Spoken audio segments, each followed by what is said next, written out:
서울 서초구 방배동의 방배 신일 해피트리 주상복합 아파트 공사장입니다. 펜스로 둘러쳐진 현장에 짓담한 건물이 철골을 드러낸 채 방치된 모습입니다. 공사가 중단된 건 올해 6월. 시공능력 평가 순위 113위 건설업체 신일이 법정 관리를 신청하면서부터입니다. 미분양 급증으로 공사 대금을 회수하지 못하는 상황에서 프로젝트 파이낸싱 시장까지 얼어붙자 자금난에 견디지 못하고 백기를 든 겁니다. 결국 해당 부지와 공사 중인 건물이 공매로 나왔는데 서울 한복판, 그것도 서초구의 역세권 노른자위 땅인데도 6차례 유찰된 끝에 가격이 617억 원에서 364억 원으로 사실상 반토막 난 것으로 전해졌습니다. 이처럼 고금리의 높은 공사비로 건설업체들이 자금 압박에 시달리면서 중소건설사의 줄도산 우려도 커지고 있습니다. 범현대가 정대선 사장이 창업한 HNINC와 대창기업 같은 중소건설사들도 법정 관리에 돌입했고 광주 해광건설과 경남 창원 남명건설 등은 부도 처리된 상태입니다. 이런 건설업계 상황은 수치로도 확인됩니다. 19일 기준 국토교통부 건설산업지식정보 시스템에 따르면 올해 전국에서 폐업한 종합건설사는 총 551곳, 전년 362곳 대비 약 1.5배 급증했습니다. 2006년 557곳을 기록한 이래 17년 만에 최대치입니다. 올 상반기 112곳이었던 지방건설사 폐업이 하반기 들어 189곳으로 증가하는 등 특히 지방을 중심으로 폐업이 늘어났습니다. 문제는 고금리 상황이 장기화하면서 프로젝트 파이낸싱 부실로 인한 건설업계 자금난도 더 가중될 수밖에 없을 거란 점입니다. 지난 수년간 부동산 시장 호황으로 2020년 말 92조 5천억 원이었던 프로젝트 파이낸싱 대출 잔액은 지난 9월 기준 134조 원으로 크게 늘어난 상황. 반면 같은 기간 0.5% 수준이던 연체율은 2.42%까지 올라왔습니다. 시공능력 16위 중견건설사 태영건설도 최근 부도설에 휩싸였다가 금융기관이 만기 도래한 400억 원 상환을 유예해주기로 하면서 일단 위기를 넘겼습니다. 박철한 한국건설산업연구원 연구위원은 당분간 고금리가 유지되며 건설사 부담도 커질 것이라며 정부나 금융권이 현장별로 옥석을 가려 우량사업장은 대출 부담을 낮춰주는 등 대책이 필요하다고 밝혔습니다. 금리가 치솟고 분양시장이 얼어붙으면서 벌써 건설사들이 하나둘씩 무너지고 있습니다. 울산 토박이 안수광 씨.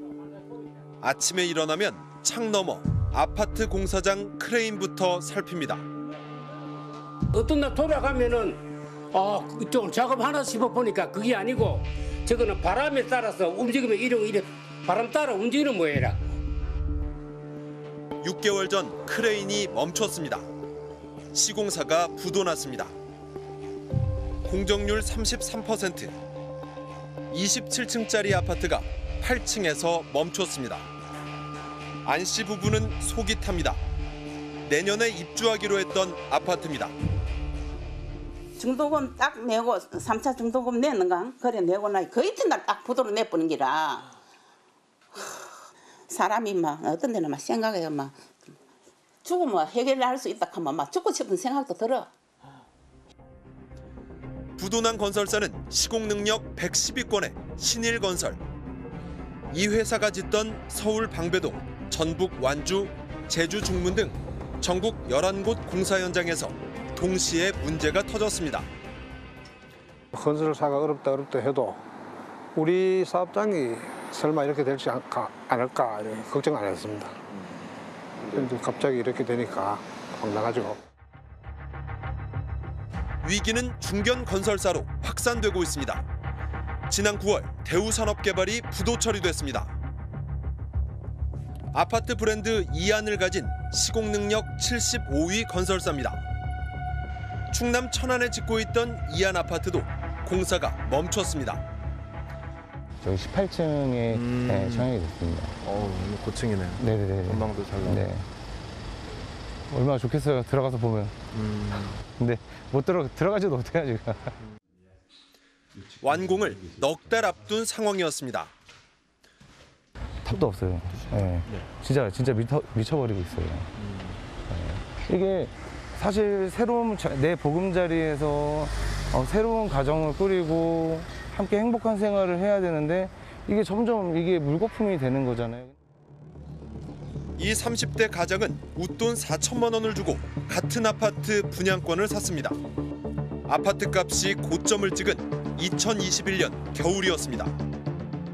더 오를 것 같아서요. 이게 저희가 이거를 안 사면 더 오를 것 같다라는 그런 불안감. 그래서 지금이라도 안 사면 안 될 것 같다. 당장 이자 갚는 게 걱정입니다. 전세자금 대출을 받았으니까 거기에 대한 이자, 신용대출에 대한 이자, 그리고 여기 이 아파트 중도금융 대출에 대한 이자, 지금 세 개에 대한 이자가 지금 저희가 감당을 하고 있는 거죠. 그 대략 금액이 180에서 200 정도 됩니다. 올해 들어 문 닫은 종합건설사는 459곳. 2006년 이후 18년 만에 최대입니다. 분양이 안 되기 때문입니다. 올해 분양 물량은 15만 6천여 가구. 지난해 절반 수준입니다. 미분양이 쌓이고 있습니다. 전국 미분양 주택은 6만 가구. 완공됐는데도 분양이 안 된 악성 미분양도 9천 가구입니다. 올해 1월 입주를 시작한 전남 광양의 한 아파트. 주민 수십 명이 손피켓을 들고 시위를 하고 있습니다. 할인 분양을 중단하라는 내용입니다. 이 아파트 1,100세대 가운데 20% 가까이가 아직 주인을 찾지 못한 채 남아 있습니다. 시공사는 대폭 할인을 시작했습니다. 3년 전 84제곱미터가 최고층이 3억 2,700만 원이었는데 지금은 5천만 원 싼 값에 내놨습니다.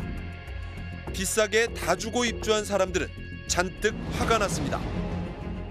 갑자기 하루아침에 돈을 뜯긴 기분이에요. 어떻게 이렇게 할인 분양을 많은 가격을 갑자기 한꺼번에 때릴 수가 있냐. 입주민들은 경고문을 붙였습니다. 할인 분양받은 세대가 이사 오다 적발되면 주차요금은 50배, 승강기 사용료는 500만 원을 물리겠다고 했습니다. 이슈가 되기 위해서 선정적인 문구를 쓴 것도 사실입니다. 하지만 저희가 그 사이에 입주한 세대는 한 세대도 없고 그리고 저희가 그게 조금 반발이 되다 보니까 당연히 철거를 했고 지금 할인 분양은 법적으로 신고나 허가 사항이 아니라 막을 수는 없습니다. 준공후의 미분양 물량에 대해서는 회사가 알아서 처리할 수 있는 법적인 권한이 있는 부분이거든요. 그거를 입주민하고 협의를 해서 파는 데가 있나요? 겉으로는 할인을 하지 않는 척하면서 뒤로는 돈을 깎아주는 시행사들도 있습니다. 근데 만사님이 계약금 10% 넣고 이제 분양 계약서를 적으면 한 달 이내 그리고 뭐 이제 이렇게 2천만 원의 세금 소득세 빼고 1,934만 원 실수를 넣은 뒤로 이제 통장으로. 건설업계는 내년 분양 시장이 더 힘들 것으로 보고 있습니다.